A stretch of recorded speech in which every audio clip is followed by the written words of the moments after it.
Now, the last relationship which I am going to teach you in stoichiometric calculations is volume-volume relationship. A question from NCERT I have taken that if 10 volumes of dihydrogen gas reacts with 5 volumes of dioxygen gas, how many volumes of water vapors would be produced?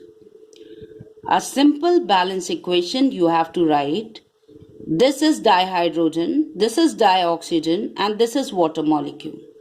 So it is 2H2 plus O2 gives 2H2O.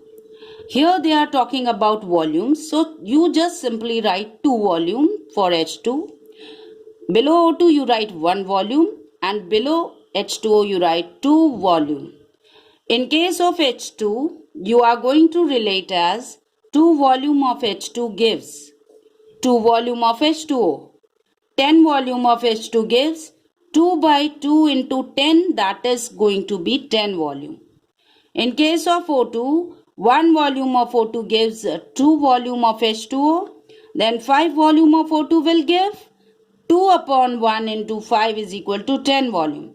From both of the sides, that is with respect to H2O and with respect to the H2O versus O2, we got the answer 10 volume. You can also calculate in terms of 22.4 liter, that is 10 into 22.4. Another question like this I have just given an example to solve is, for a reaction C2H6, you know this is ethane, plus 7 by 2 O2 gives 2 CO2 plus 3 H2O.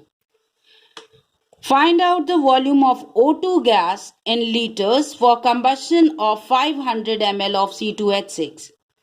Keep in mind that C2H6, O2 and carbon dioxide, all three are in gaseous state. A hint I have given you that in this question you have to change ml into liters.